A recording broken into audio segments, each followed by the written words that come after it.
तो नमस्कार मित्रों, मैं विकास शाक्य एक बार फिर से आप सबका स्वागत करता हूं अपने चैनल पर। और आज हम डिस्कस करने जा रहे हैं सनातन विधान। इसके वर्स नंबर 94 से 98 तक 5 श्लोक हम डिस्कस करने जा रहे हैं। तो इसमें आज हम बात करेंगे जो एक बहुत ही आज के समय में हमारे समाज में जो एक मिसकंसेप्शन है। एक कॉन्सेप्ट होता है ब्रह्मा का मुख। तो लोगों को ये लगता है कि किसी ने भांग पी करके बस ऐसे ही कहीं ब्रह्मा का मुख और घोड़े का पैर और ऐसे ही कुछ लिख दिया है।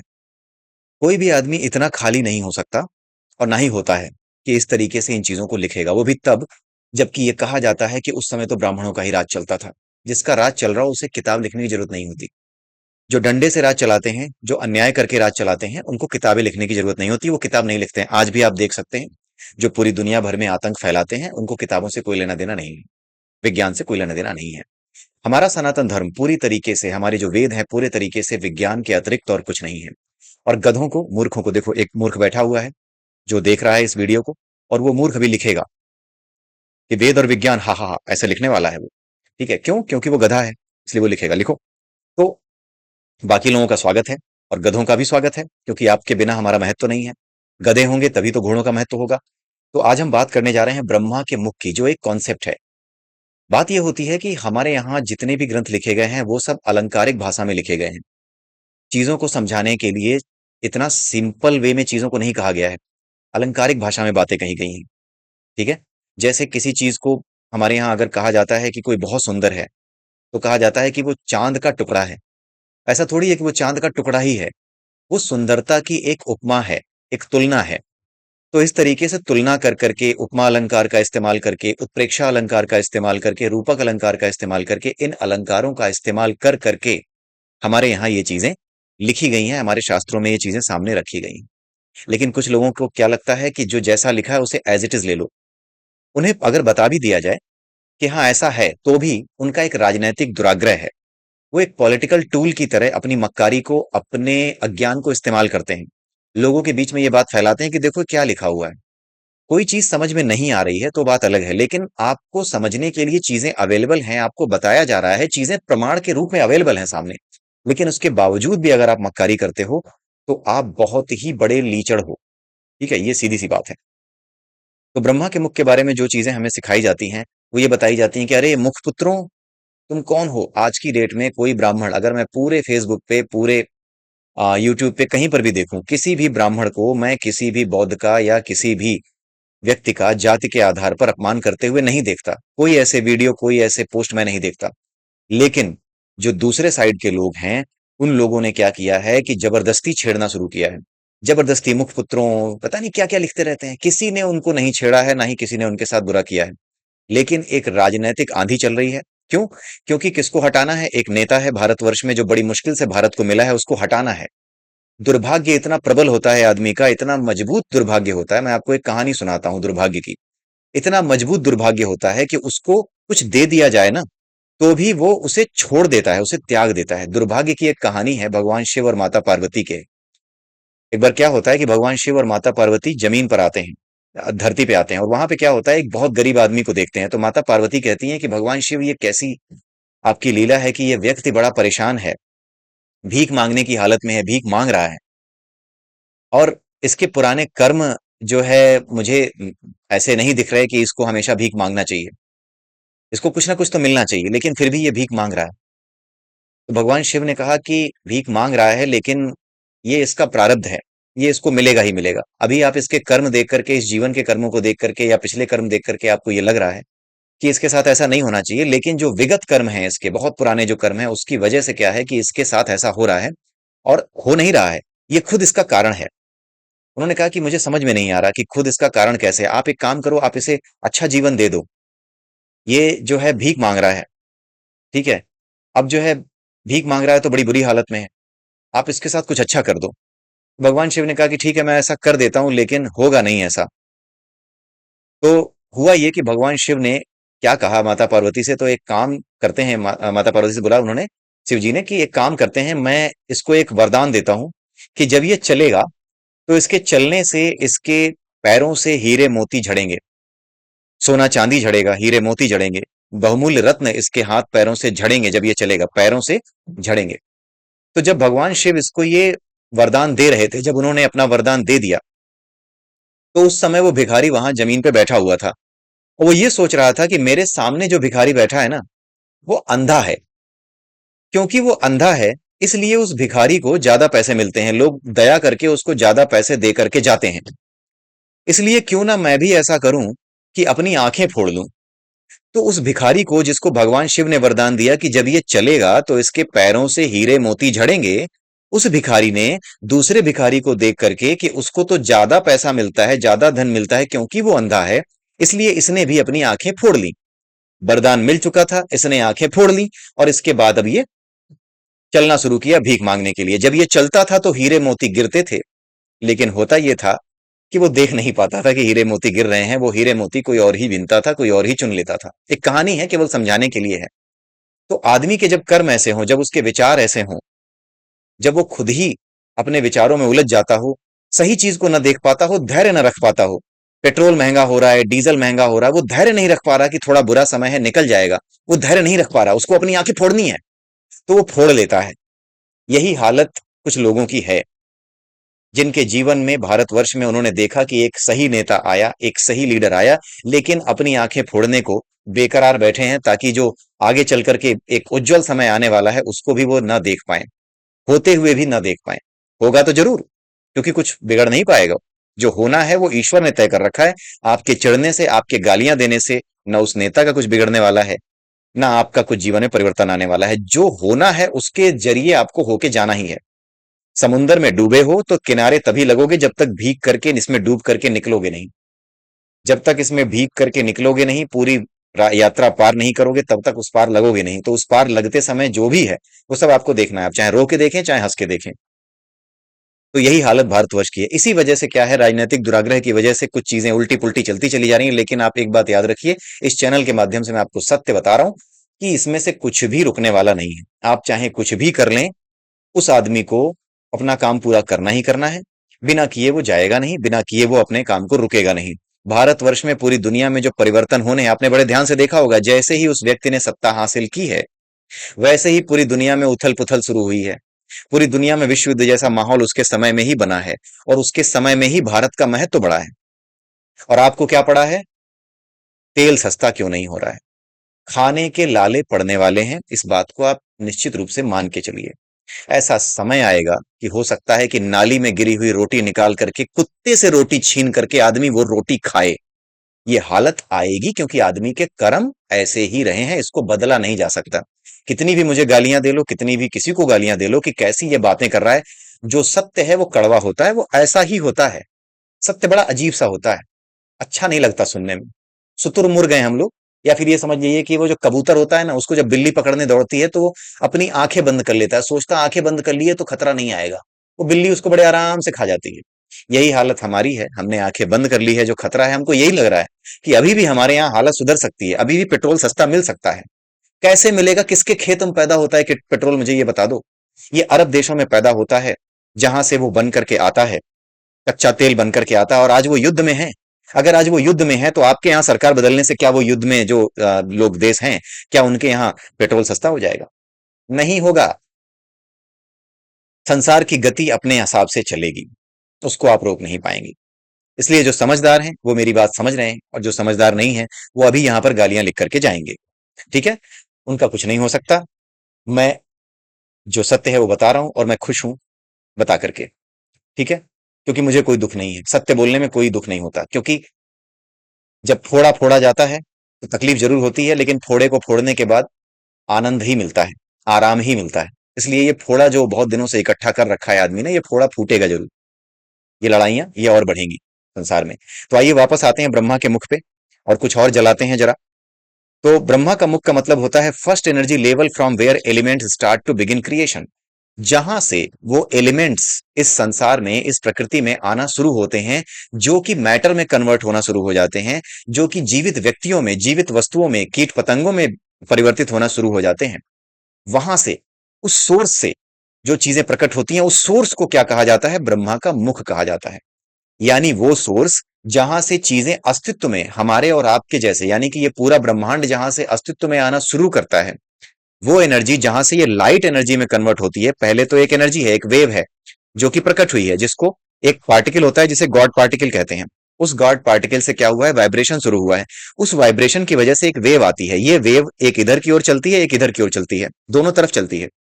साइंस केवल ये देख पाया है कि इस तरह से चलती है। कुछ दिनों में लोग कहते हैं ना कि जब कुछ साइंस बता लेता है, तब जो है आप लोग कहते हो कि वेदों में हमारे पहले से लिखा है। मैं आपको आज बता रहा हूं कि साइंस आने वाले समय में, विज्ञान आने वाले समय में ये खोजेगा और आपको बताएगा कि जो बिग बैंग है उसके बाद एनर्जी एक तरफ नहीं चलती है, दूसरी तरफ भी चलती है।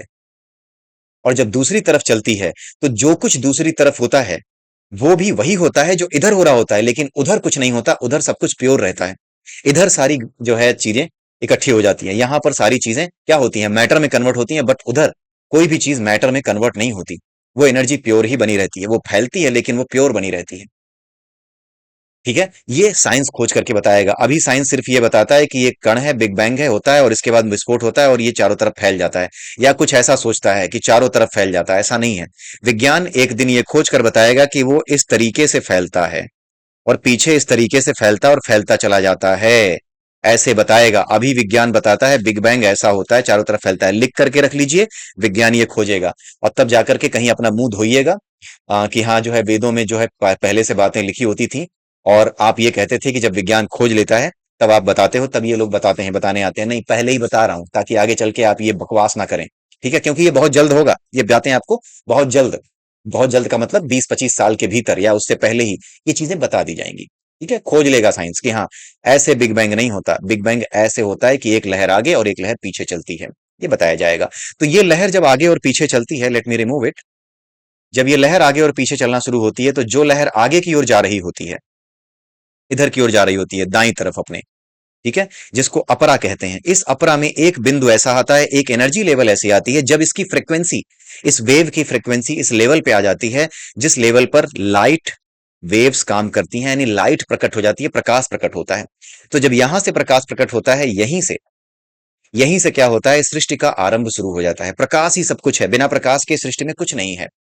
ठीक है, तो प्रकाश का जो सोर्स है वो भी यही परब्रह्म है, और ब्रह्मा के माध्यम से वो क्या करता है, ब्रह्म नाम के तत्व से, यानी ब्रह्मा के मुख से, मुख यानी कि वो एनर्जी लेवल जहां से वो तरंग निकलती है जो आगे चल करके प्रकाश के रूप में प्रकट होकर के इस पूरी सृष्टि को जन्म देती है, उसी को क्या कहा जाता है, जहां से ये प्रकट होती है सृष्टि, जहां से ये एनर्जी लेवल जो कि इस पूरे ब्रह्मांड का एनर्जी लेवल है, जो ओवरऑल एंट्रोपी है, जहां से वो एनर्जी प्रकट होती है, उसी को क्या कहा जाता है, उसी एनर्जी वेव को क्या कहा जाता है, उसी एनर्जी वेव के सोर्स को, उस पॉइंट को जहां से ये प्रकट होती है, उसी को क्या कहा जाता है, ब्रह्मा का मुख कहा जाता है। ये बातें मेटाफरिक वे में लिखी गई हैं। जिस चीज को आप पार्टिकल कहते हो उसी को ब्रह्मा का मुख कहा गया है, जिसे गॉड पार्टिकल साइंस कहता है उसे ही ब्रह्मा का मुख कहा गया है। दैट्स इट, ग्लॉसरी अलग है। कुछ लोग कहते हैं ना कि हमें डीएनए और आरएनए ना उसमें दिखाओ वेदों में। अरे गधों, जब ग्लॉसरी अभी 100 साल पहले आई है, तो तुम्हें वेदों में कहां से मिल जाएगी? वहां पे ग्लॉसरी अलग होगी, यहाँ ग्लॉसरी अलग होगी। ये तुम्हारे विज्ञान की ग्लॉसरी है, नए समय की ग्लॉसरी है। उस समय की ग्लॉसरी अलग थी। जिस चीज को तुम डायनासोर कहते हो, जरूरी है कि डायनासोर अपने आप को डायनासोर के नाम से ही जानते थे? तुम कहते हो उनको डायनासोर। जिस चीज को आज सिंधु घाटी की सभ्यता तुम कहते हो, क्या उस समय के लोग भी अपने आप को सिंधु घाटी की सभ्यता कहते थे? क्या वो कहते थे कि हम सिंधु घाटी की सभ्यता वाले हैं? तुम तो ये अनुमान लगाते हो, तुमने उसको एक नाम दिया है, असल में तो वो कुछ और था। तो गधों, तुम्हारा जो कॉमन सेंस है वो कहाँ घास चरने चला गया है क्या? ठीक है, तो आगे चल करके तुम जलील होने के लिए ही बने, क्या कर सकते हैं। ठीक है, आगे चल करके जब ये चीजें आती हैं, फर्स्ट एनर्जी लेवल जहां से एक एलिमेंट क्रिएट होते हैं, जहां से क्रिएशन शुरू होती है, उसी को क्या कहा जाता है, ब्रह्मा का कहा जाता है, ब्रह्मा का मुख कहा जाता है। और इसी को क्या कहा जाता है, ये सीड है ऑफ ऑल सोर्सेस। इस संसार में जो कुछ भी प्रकट है उसका ये बीज है। जो बीज है वही क्या है, जो ब्रह्म, जो बीज है जहां पे ये एनर्जी लेवल, जहां पर ये फ्रीक्वेंसी, इस वेव की जो फ्रीक्वेंसी है, इसी फ्रीक्वेंसी लेवल का अगर कोई व्यक्ति, जैसे इस संसार में कोई व्यक्ति पैदा हुआ, उसने ज्ञान के माध्यम से या फिर उसने अपने कर्मों के माध्यम से या भक्ति के माध्यम से जब उसने अपने आप को इस लेवल पे बना लिया कि उसकी फ्रीक्वेंसी इस फ्रीक्वेंसी के लेवल के बराबर हो गई।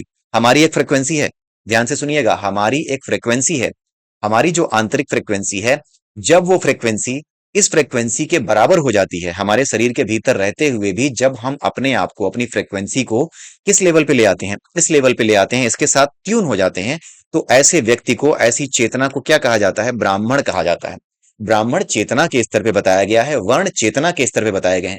कहीं पर भी, किसी भी किताब में, किसी भी शास्त्र में आपको ये चीज लिखी नहीं मिलेगी। कोई बकवास यहां ना करे कि हम जो है किताब में भले नहीं लिखी है लेकिन तुम मानते तो ऐसा हो। मानने से कुछ नहीं होता बेटा।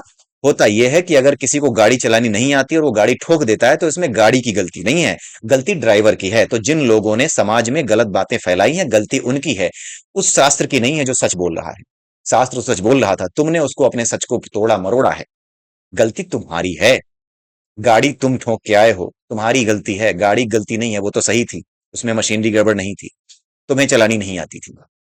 ठीक है। तो ब्राह्मण कौन है? चेतना के स्तर पे ब्राह्मण वो है जो अपने आप को इस एनर्जी के लेवल के समतुल्य बना ले, उसके साथ ट्यून हो जाए। हमारी एक एनर्जी, हमारी एक फ्रिक्वेंसी है। उस फ्रिक्वेंसी को जब ज्ञान योग के, भक्ति योग के माध्यम से जब हम मन को शांत करके उस लेवल पे ले जाते हैं, तब क्या होता है? तब हम ब्रह्मा की एनर्जी के तुल्य हो जाते हैं, और उसी को ब्राह्मण कहा जाता है। क्योंकि जो ब्रह्मा है, जिसके मुख से सब कुछ प्रकट हुआ है, वो ब्रह्म की अभिव्यक्ति है। तो जो ब्रह्म को जानता है वही ब्राह्मण कहा जाता है। तो ब्राह्मण क्या है? चेतना का स्तर है। ब्राह्मण को प्रकट क्यों किया गया है? दैव कार्य करने के लिए। दैव कार्य कौन से हैं? यही यज्ञ। पितृ कार्य कौन से हैं? परंपरा को आगे बढ़ाना। यज्ञ की परंपरा को आगे बढ़ाना क्या है? पितृ कार्य है। और दैव कार्य क्या है? यज्ञ संपन्न करना, यज्ञ का विचार करना, यज्ञ का संकल्प लेना, यही दैव कार्य है कि मैं यज्ञ करूंगा। ये दैव कार्य है। और पितृ कार्य क्या है? यज्ञ करना, असल में उस मॉडस ऑपरेंडी को फॉलो करना, उस परंपरा को फॉलो करना, उसके जो तरीके हैं, जिस तरीके से हमारे पिता हमारे काम किया करते थे, चाक सारे काम किया करते थे, उसी परंपरा के अनुसार अपनी मॉडस ऑपरेंडी को, उसी क्रिया विधि को उसी तरीके से आगे बढ़ाना, वो पितृ कार्य है। ठीक है। तो उस और पितृ कार्य और दैव कार्य दोनों का संबंध किससे है? यज्ञ से है, क्योंकि इसका संबंध कर्म से है। यज्ञ क्या है? यज्ञ का मतलब होता है जो कुछ इस सृष्टि में जैसा है वैसा ही रहने दो। हमारे माध्यम से, हमारे शरीर के माध्यम से हम चीजें खाते हैं, पीते हैं, चीजों को ग्रहण करते हैं, धन कमाते हैं, लेकिन हमें कैसे करना है ये ग्रहण? हमें ये इस तरीके से ग्रहण करना है कि ये हम तक आए तो सही, लेकिन इसके बाद हम इसे अपने तक रोके नहीं, इसको अपने से होकर के जाने दें। यानी सृष्टि से, यानी इस प्रकृति से जो कुछ चीजें हमने जैसे ली हैं, जैसे प्रकृति से हम पानी लेते हैं, हम पानी को लें, अपने इस्तेमाल के लिए लें, और उसके बाद प्रकृति के लिए पानी वैसा ही छोड़ दें जैसा हमें मिला था। यानी इसको गंदा ना करें। हमें जैसा पीने के लिए मिला था, जिसने हमें जीवन दिया था, वैसा ही जीवन दायिनी पानी आगे हम छोड़ दें, तो ये क्या होगा? ये यज्ञ होगा। ये कर्म के स्तर पर यज्ञ है। और तत्व के स्तर पर जो यज्ञ किए जाते हैं, जिसमें हव्य दिया जाता है, आहुति दी जाती है, उसमें क्या होता है? उसमें इन तत्वों को शुद्ध करने के लिए कुछ ऐसे लकड़ियां, कुछ ऐसी औषधियां बताई गई हैं, जिनको डालने से ये तत्व क्या होते हैं? ये प्योरीफाई हो जाते हैं। हवा में जो गंदगी है वो साफ हो जाती है। इसीलिए उन चीजों को डाला जाता है ताकि प्राणवायु को, यानी ऑक्सीजन को शुद्ध किया जा सके। इसलिए एक जो यज्ञ होता है मैकेनिकल लेवल पे होता है, जो कि इसमें की हवी डाली जाती है। दूसरा कर्म के स्तर पे होता है। एक ज्ञान यज्ञ भी होता है। जो ज्ञान तुमने अपने पास लिया है उसे लेकर के ना मरो, उसे दूसरों में बांटो, उसे दूसरों तक पहुंचाओ। जो कर्म तुमने किया है, कर्म का ज्ञान है, जो भक्ति का ज्ञान तुम्हें है, उसे अपने तक मत रखो, उस भक्ति से दूसरों को भी लाभ दो। ये यज्ञ है। हर व्यक्ति को यज्ञ करना है। भक्ति के स्तर पर भी यज्ञ होता है। जो कुछ आपने लिया है उसे उसी रूप में संसार को वापस दो, यही यज्ञ है। तो ये यज्ञ क्या है? पितरों की परंपरा भी होती है। पितर कौन है? ब्रह्मा ही परम पिता है। उन्होंने ही यज्ञ शुरू किया है। ठीक है। अब उन्हीं पिता से, ब्रह्मा से ही हमारे पिता, हमारे माता बने हैं। जब उनकी परंपरा ब्रह्मा की परंपरा से ही आई है, तो अंत में हम ब्रह्मा की परंपरा को, यानी कि जो परब्रह्म की परंपरा है, उसी को आगे बढ़ा रहे हैं। उसी को आगे बढ़ाने का काम करना, यज्ञ करना है। क्योंकि ये पूरी सृष्टि यज्ञ ही कर रही है। जो कुछ लिया है उसे उसी तरीके से वापस कर रही है। एक साइक्लिक वे में काम कर रही है। जो जैसा लिया वैसा ही वापस करो। रिसाइकलिंग वे में काम कर रही है, रिसाइकलिंग कर रही है। तो यही रिसाइकलिंग क्या है? यज्ञ है। हर तरीके से रिसाइकलिंग करना, जैसा लिया वैसा वापस करो। आपने एक फैक्ट्री लगाई, जूता बनाने की फैक्ट्री, या चमड़ा साफ करने की, या कपड़े बनाने की, किसी भी चीज की फैक्ट्री, जिससे कि पानी गंदा होता है और नदियों में जाके मिलता है। अगर नदियों में पानी के मिलने से पहले आप उस पानी को साफ कर दें, उसे गंदा ना होने दें, और उसके बाद उसे नदी में छोड़ें ताकि दूसरों के इस्तेमाल के लायक वो रह जाए, तो आप यज्ञ कर रहे हैं। सिंपल सा मतलब है। लोगों ने इसको बहुत बड़ा बना दिया है, पता नहीं क्या क्या पढ़ते हैं। इसको फिलोसॉफिकल लेवल पे, बिल्कुल बेसिक कॉन्सेप्ट के लेवल पे समझिए। यज्ञ का मतलब सिर्फ ये होता है, आपने जो कुछ नेचर से लिया है उसे उसी रूप में उसे वापस कर दीजिए, यही यज्ञ है। देव कार्य में हव्य ग्रहण करते हैं। देव कार्य क्या होता है? ये जो आप आ, हवन कुंड बनाते हो, उसमें आहुति देते हो, इससे क्या होता है? दैवीय तत्व, यानी कि वायु, पृथ्वी, जल, अग्नि, आकाश, ये सब क्या है? ये तत्व क्या होते हैं? शुद्ध होते हैं। इसमें अगर कुछ गंदगी मिल गई है तो वो साफ हो जाती है। गंदगी यानी कि इसको दूषित कर चुकी है, अपने ओरिजिनल फॉर्म में रहने के बावजूद भी आपके काम नहीं आ रहे, आपके साथ मिल करके ये दूसरों को नुकसान पहुंचा सकते हैं। इसे पोल्यूशन है। ये क्या है? पोल्यूशन जो आज के समय में फैल रहा है, ये क्यों फैल रहा है? क्योंकि यज्ञ नहीं हो रहे। क्योंकि जो एयर है, हम उसको गंदा तो कर रहे हैं, लेकिन उसको प्योरीफाई करने का कोई तरीका नहीं खोज रहे। अगर हम प्योरीफाई करने का कोई तरीका खोज लें तो भले ही आप कोई हवन कुंड ना बनाएं, भले ही आप किसी मंदिर में बैठ करके हवन ना करें, लेकिन अगर आपने कोई भी तरीका ऐसा खोज लिया कि जो भी लेड, जो कुछ भी कार्बन मोनोऑक्साइड, सल्फर डाइऑक्साइड आप एनवायरमेंट में भेज रहे हैं, उसको गायब कैसे किया जाए, उसको सुधारा कैसे जाए, कैसे सुधारा जाए, पेड़ लगा रहे हैं ज्यादा से ज्यादा। ये भी क्या है, ये एक यज्ञ है। ये उसी हवन कुंड के जैसा यज्ञ है। ठीक है, हवन कुंड लगाने जैसा यज्ञ है।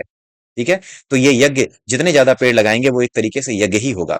लेकिन वो जो आप अग्नि जला करके उसमें आहुति देते हैं वो थोड़ा एक फास्ट यज्ञ है, थोड़ा तेजी से अपने आसपास के वातावरण को शुद्ध करने का यज्ञ है। ठीक है, तो देवगण जो है वो हव्य ग्रहण करते हैं, इसको हव्य कहते हैं। और जो पितृगण होते हैं वो कव्य ग्रहण करते हैं। कव्य क्या है, जो कि आपका जो कि आपके पितरों को दान किया जाता है, जो आपने देखा होगा, जो बनाते हो आप, जो हमारे भौतिक पदार्थों से बनी हुई चीजें हैं, प्रकृति से मिली हुई चीजें, जिसको आप ग्रहण करते हो जीते जी, उन्हीं चीजों का जो है आटे की वो कुछ बना करके, प्रसाद बना करके अपने पितरों को दिया जाता है। ठीक है, तो पितृगण कव्य ग्रहण करते हैं। पितृगण कव्य ग्रहण करने का मतलब क्या है कि जो पितृ हैं, यानी हमसे पीछे जो ऊर्जा, जिससे हमें ऊर्जा मिली है, जो हमारे पिता हैं, जो हमारे जो है परदादा दादा रहे हैं, जो उनसे जो ऊर्जा हमें मिली है, वो कहीं पर भी हो, उनको हम वापस क्या करें, और मजबूत करें, ताकि वो इसी तरह के यज्ञ कर्म को करते रहें, जहां पर भी है वहां पर ये यज्ञ यज्ञ कर्म पूरा होते रहे। उनका जो ऋण है, जिसे पितृ ऋण कहा जाता है, वो हम उतार सकें, इसीलिए ये कव्य, हम उनको, यानी कि जो दिया जाता है उसको कव्य कहा जाता है, वो उनको हम क्या करते हैं, अर्पित करते रहते हैं। ठीक है, तो इससे क्या होता है, पितृगणों को भी हम क्या करते हैं, यज्ञ के माध्यम से अपनी तरफ से यज्ञ करके उनकी परंपरा को आगे बढ़ाते हैं, और उनके ऊपर, हमारे ऊपर उनका जो ऋण था कि उन्होंने जो यज्ञ परंपरा को चालू किया था, जो कुछ उनके लिए आगे जाना चाहिए था उनको लेकर के, वो सब हम अब पूरा कर रहे हैं उनको याद करते हुए। यही क्या है, पितृयज्ञ है। ठीक है, ये पितृ ऋण है, तो उन तक ये पहुंचाया जाता है। ये जो भी पदार्थ है, ऐसा नहीं है कि उसको खाते हैं कोई बैठ करके। द थिंग इज कि ये एक मेथड है, ये एक मेथड है उन तक पहुंचाने का, उनको थैंक यू कहने का। ठीक है, हमें अपने आप को रिमाइंड कराने का कि हमें यज्ञ करते रहना है, हमें परंपराओं का पालन करते रहना है। लोग कुछ होते हैं जो जाने बिना करते हैं, कुछ लोग होते हैं जो कि जानकर करते हैं। तो ये जितनी भी परंपराएं हैं, ये केवल एक घंटी है आपको याद दिलाने के लिए कि आपको यज्ञ लगातार करना है, परंपराओं को लगातार फॉलो करना है, जो कि इस संसार में संतुलन को बनाए रखती हैं। उन्हीं परंपराओं को याद रखने के लिए ही किया जाता है। आप अगर दिवाली में पटाखे चढ़ा लें, या फिर अगर आप दिवाली में हर साल दिवाली मनाते हैं, आप उनकी पूजा कर लें, तो क्या हो जाएगा? देखा जाए तो कुछ नहीं हो रहा, लेकिन ये क्या है, एक परंपरा है याद दिलाने की कि ये प्रकृति यज्ञ कर रही है। तो हमें भी हर साल दिवाली के रूप में यज्ञ करना है। ठीक है, दिवाली के रूप में अपने आप को रिमाइंड कराना है, अपने आप को पवित्र करना है, प्योरीफाई करना है। तो ये रिमाइंडर्स हैं, जितने भी त्योहार हैं, जितनी भी परंपराएं हैं, ये रिमाइंडर्स हैं हमारे लिए। ठीक है, तो इस तरीके से ये चीजें चलती हैं। अब इसमें यह बताया गया है कि जो भूत होते हैं, यानी जो पदार्थ होते हैं, उसमें प्राणी श्रेष्ठ होते हैं। प्राणी यानी कीट पतंगे, मनुष्य। इन प्राणियों में भी श्रेष्ठ कौन होता है? बुद्धिजीवी। जैसे जानवर जो कि अपने हिसाब से काम करते हैं, जिनको खाना, अपना घोंसला बनाना, अपना एक तरीके से जो सामाजिक प्राणी की तरह रहते हैं, जैसे कुत्ते, बिल्ली, ये सब सामाजिक प्राणी की तरह रहते हैं। यहाँ तक कि मधुमक्खियां भी एक सामाजिक जीव है, सामाजिक प्राणी है। उनको आपने देखा होगा, विज्ञान में पढ़ा होगा कि वो सामाजिक जीव है। तो इन्हें बुद्धिजीवी कहा जाता है। केवल मनुष्यों को बुद्धिजीवी नहीं कहा जाता, हर वो जीव जो कि अपने लिए व्यवस्था करता है, घोंसले बनाता है, रहता है, खाने पीने की व्यवस्था करता है, इन सबको क्या कहा जाता है? बुद्धिजीवी कहा जाता है। इनमें भी मनुष्य श्रेष्ठ है, मनुष्य यानी हम लोग। इनमें भी श्रेष्ठ कौन है? ब्राह्मण श्रेष्ठ है। क्यों श्रेष्ठ है? अभी हमने पढ़ा ऊपर कि वो क्यों श्रेष्ठ है, ब्राह्मण किसे कहते हैं। अब ब्राह्मणों में भी क्या क्या है, अगर किसी को ये पता है कि हाँ, मेरी एनर्जी उस एनर्जी लेवल पे जो है सेट हो गई है, तो क्या वो सेट करके क्या करता है? क्या वो चुप बैठ जाए? क्या वो शांति से बैठा रहे? नहीं, वो शांति से नहीं बैठता, वो भी कर्म करता है। क्यों? क्योंकि ये पूरी सृष्टि कर्म ही तो कर रही है। ब्रह्मा, अगर इस सृष्टि में हमारा निर्माण हो रहा है, आपका निर्माण हो रहा है, नए नए जीवों का निर्माण हो रहा है, तो ये ब्रह्मा नाम की एनर्जी का ही मैनिफेस्टेशन है। वो भी लगातार कर्म कर रही है। तो अगर कोई ब्राह्मण है, तो वो क्या करता है? अगर वो लेकर के बैठ गया इस ज्ञान को, तो वो श्रेष्ठ नहीं है। उसमें कौन श्रेष्ठ है? जो विद्वान श्रेष्ठ है। उसमें श्रेष्ठ कौन है? जो विद्वान है, जो जानता है, इस तत्व के मर्म को जानता है कि नहीं, कर्म तो करना है। जो अर्जुन की तरह, अर्जुन ये प्रश्न पूछता है कि अगर मैं, ज्ञान ही सबसे बेहतर है, तो मैं क्यों ना ज्ञान के रास्ते पे चलूं, कर्म क्यों करूं? लेकिन जो ब्राह्मण है वो ये जानता है, जो विद्वान है वो ये जानता है कि ज्ञान तो श्रेष्ठ है, लेकिन इसका उपयोग हमें इस सृष्टि को चलाने में सहयोग करने के रूप में देना है। जैसे ये सृष्टि चल रही है, उसी तरीके से हमें इसके साथ एक होकर के अपने कर्म निस्वार्थ भाव से करने हैं। ये विद्वान है, जो ये जानता है वो विद्वान है कि निस्वार्थ भाव से कर्म करने हैं। ठीक है, ब्राह्मण कौन है? जो तत्व के स्तर पर उस ऊर्जा को जानता है, उस चेतना को जानता है। लेकिन उनमें भी कौन श्रेष्ठ है? उनमें वो श्रेष्ठ है जो जानता है कि निस्वार्थ भाव से कर्म करना है, और उनमें भी श्रेष्ठ कौन है जो कर्म करने को जानने वाला है कि कर्म करना कैसे है, निष्काम कर्म कैसे करना है, वो जानने वाला, ये विद्वान से भी श्रेष्ठ है। और उससे भी श्रेष्ठ है कर्म करने वाला, और उससे भी श्रेष्ठ है ब्रह्मज्ञानी। यानी कि कर्म करते करते एक दिन जब आप ब्रह्म का अनुभव कर लेते हैं, कर्म किसी भी स्तर पे कर्म किया जा सकता है, ज्ञान के स्तर पे कर्म किया जा सकता है, ज्ञान योगी भी कर्म ही कर रहा होता है, अपने भीतर जाकर के खुद को खोजना भी कर्म ही है। तो ज्ञान योगी भी कर्म ही कर रहा होता है। तो अंत में हर व्यक्ति, चाहे वो कर्म करने वाला हो, कर्मयोगी हो, चाहे भक्ति योगी हो, चाहे ज्ञान योगी हो, चाहे ध्यान योगी हो, सब अंत में कहाँ जाते हैं? ब्रह्म ज्ञानी ही होते हैं। ब्रह्म ज्ञानी यानी अपने आप को उस स्तर पर स्थित करके कर्म करते हुए रहना, अपने आप को उस फ्रीक्वेंसी लेवल पे ट्यून करके संसार में कर्म करते रहना, और इस किसी भी कर्म से लिप्त ना होना, वो क्या है? वो ब्रह्मज्ञानी है। वो सबसे श्रेष्ठ है। वो मुक्त है, सर्वथा मुक्त है। तो वो सबसे श्रेष्ठ है जो ब्रह्मज्ञानी है, यानी कर्म करते हुए भी हमेशा मुक्त रहता है, कर्म करते हुए भी कर्म से अलिप्त रहता है। वही क्या है? ब्रह्मज्ञानी। अलिप्त यानी कि उसमें घुसता नहीं है, उससे जुड़े हुए सुख दुख या मेरा तेरा का भाव उसके अंदर नहीं होता। इसीलिए क्या कहा गया है, जो ब्राह्मण होता है उसका जो शरीर होता है, यानी ऐसा कोई भी व्यक्ति ब्राह्मण कहा जाता है, ऐसी किसी भी चेतना को धारण करने वाले व्यक्ति ब्राह्मण कहा जाता है। और उसका शरीर धर्म की अविनाशी मूर्ति होता है। अविनाशी यानी कि मरने के बाद भी उसको याद किया जाता है, जैसे युक्तेश्वर गिरी जी, जैसे योगानंद जी, जैसे कि विवेकानंद जी, जैसे कि शंकराचार्य जी, ये सब ब्रह्म की अविनाशी मूर्ति बन जाते हैं। ठीक है? क्योंकि वह धर्म द्वारा मोक्ष को प्राप्त करते हैं। बहुत सिंपल सा है। तो आप इसको समझ सकते हैं। तो इसी के साथ ये जो वीडियो है मैं यहीं समाप्त करता हूँ। अगले वीडियो में फिर मिलेंगे। तब तक के लिए जय श्री राम, जय श्री कृष्णा, जय श्री राधे, जय मनु महाराज।